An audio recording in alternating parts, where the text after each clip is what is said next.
আজকে সারাদিন ঢাকার অলিতে গলিতে সরোয়ার্দী উদ্যানে আমরা সমাবেশের পারমিশন চেয়েছি, দেয় নাই। গোলাপবাগ গেছি, সেখানেও দেয় নাই। এরপরে প্রেস ক্লাবের মধ্যে দিয়েছে। এইরকম তিনটা জায়গায় নড়াচড়া করা মানে হলো আমাদের সাথে বৈষম্য সৃষ্টি করেছে। এই দেশের এক শ্রেণীর মানুষ যদি তারা সোহরাওয়ার্দী উদ্যানে ফিলিস্তিনের সমর্থনে প্রতিবাদ জানাতে পারে, তাহলে এই দেশ হলো আউলিয়া কেরামের দেশ। তরিকাপন্থীরাও সেই ময়দানে ফিলিস্তিনের সমর্থনে ইসরায়েলের আগ্রাসনের বিরুদ্ধে প্রতিবাদ জানাবার অধিকার রাখে। আমি মনে করি যারা প্রশাসনের কানকে ভারী করে আমাদের সোহরাওয়ার্দী উদ্যান থেকে গোলাপবাগ, সেখান থেকে আমাদেরকে নড়াচড়া করে শেষ রাতে এসে আমাদেরকে একটা জায়গায় দিয়েছে, আমি মনে করি এই বাংলাদেশের বিভিন্ন ডিপার্টমেন্টে ইসরায়েলের দালাল বসে আছে। কথা বলেন ঠিক কিনা বলেন? এই জন্য আমরা বুঝে গিয়েছি যে এখানে সোজা আঙ্গুলে ঘি উঠবে না। এই জন্য আমাদের ঘোষণা হয়ে গেছে, যার যে যেভাবে পারো চলে আসো, বাধা হবে যেখানে, লড়াই হবে সেখানে। আমরা আজকে জানিয়ে দিয়েছি, আজকে আমাদের আকাবেরগণ, তরুণ যোদ্ধাগণ জানিয়ে দিয়েছে, আপামর সুন্নি জনতা জানিয়ে দিয়েছে যে খালের মধ্যে বাদ দেওয়া যায়, নালার মধ্যে বাদ দেওয়া যায়, নদীর মধ্যে বাদ দেওয়া যায়, কিন্তু মহাসাগরে বাদ দেওয়া যায় না। এই দেশে শতকরা 85% হলো তরিকাপন্থী। আমরা বারবার বলি যে যারাই ক্ষমতায় আসে, আমাদের তরিকাপন্থীদের ভোটেই কিন্তু তারা ক্ষমতায় আসে। কিন্তু আমরা তরিকাপন্থীরা বারবার অবহেলার পাত্র হয়েছি।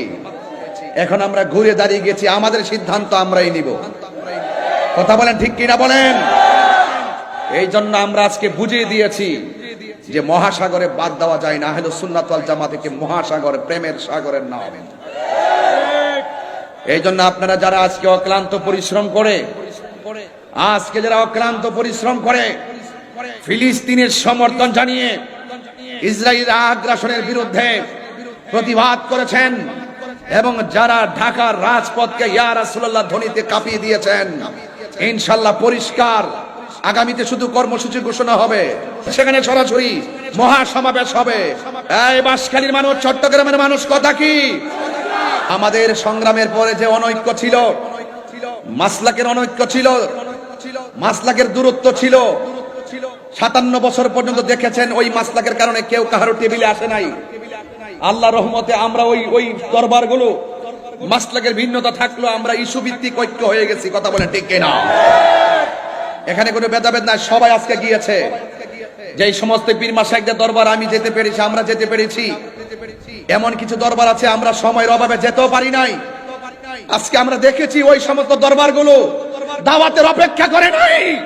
তারা মুরিদান নিয়ে, ভক্তবৃন্দ নিয়ে আজকে শুধুমাত্র সোহরাওয়ার্দী উদ্যান নয়, গোলাপবাগ নয়, আজকে শুধুমাত্র প্রেস ক্লাব নয়, সারা ঢাকা শহর সোহরাওয়ার্দী উদ্যানে পরিণত হয়েছে।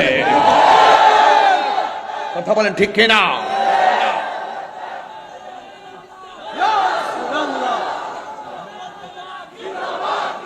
যারা অক্লান্ত পরিশ্রম করে আজকে গিয়েছেন, সারা বাংলাদেশের পীর মাশায়েখ, আপামর মুসলিম জনতা, সুন্নি জনতা, দল মত নির্বিশেষে যারা এসেছেন, আমি সকলকে ধন্যবাদ জানাই। এবং আগামীর যে কোনো কর্মসূচি বাস্তবায়নের জন্য ডাক দিলে আপনাদেরকে কি পাওয়া যাবে? আমরা আর পিছিয়ে থাকতে চাই না। আমাদের অধিকার আমরা আদায় করে নিব ইনশাআল্লাহ। এই জন্য কোন সুন্নি এককভাবে গোপনে সিদ্ধান্ত নেবেন না। সারা বাংলাদেশের আকাবেরগণ সিদ্ধান্ত দিবে এই তৃণমূল সুন্নিরা কোন দিকে যাবে। কথা বলেন ঠিক কিনা?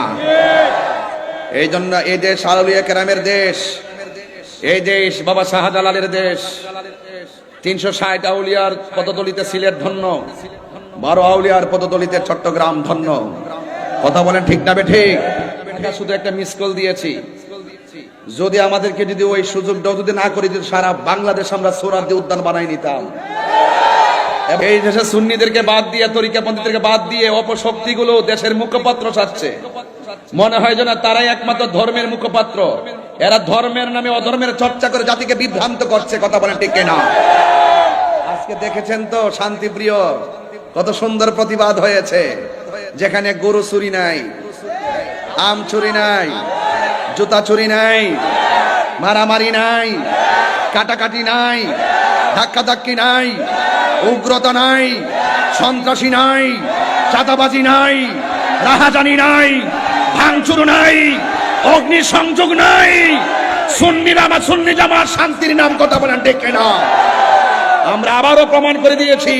সুতরাং সুন্নিদেরকে ট্যাগ দিয়ে কথা বলবা না।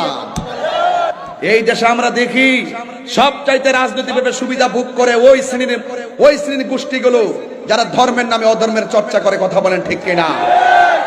আপনারা সবাই ঐক্যবদ্ধ থাকবেন।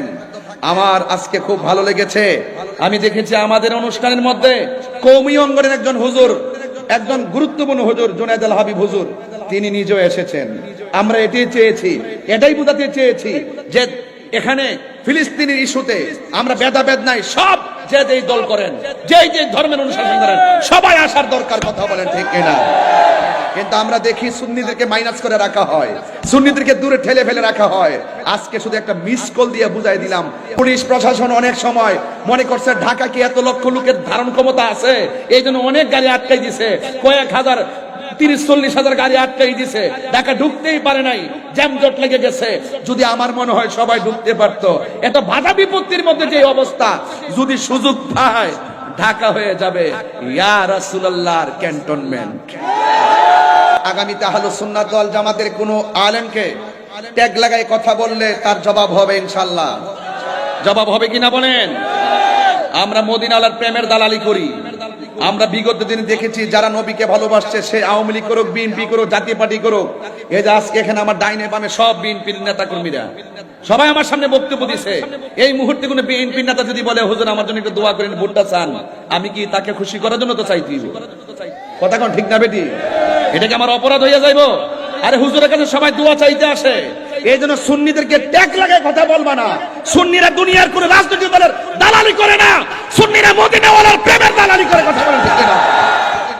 এই বাংলাদেশের পলিটিক্যাল ট্র্যাডিশন হলো যখন যে ক্ষমতা আসবে সেই স্টেজে থাকবে। এটা কি নতুন না পুরা? একদল গেছে আবার এসে আবার ওনারা থাকবো, আরেকজন থাকবো। এটা হলো আমাদের রাজনীতির সিস্টেম। তো এই সিস্টেমে আমরা পড়ে গেছি। কথা কোন ঠিক না বেঠিক? মানে আমরা পড়ছি বড় জালার মধ্যে। এগুলো ভিডিও ফুটেজ নিয়ে কয় এমকে ভোট চাইছে, এমকে দোয়া করছে, এমকের সাথে ছবি তুলছে, এমকের সাথে করছে, এইগুলার নাম কথা নয়। সুতরাং সুন্নিদেরকে ট্যাগ লাগাইবার আগে 500 বার চিন্তা করবেন সামনে। আমি আজকে কিন্তু ছাড় দিয়েছি। আজকে কি দিয়েছি? ছাড় দিয়েছি, কিন্তু আগামীতে ছেড়ে দিব না। কথা বলেন ঠিক কিনা বলেন?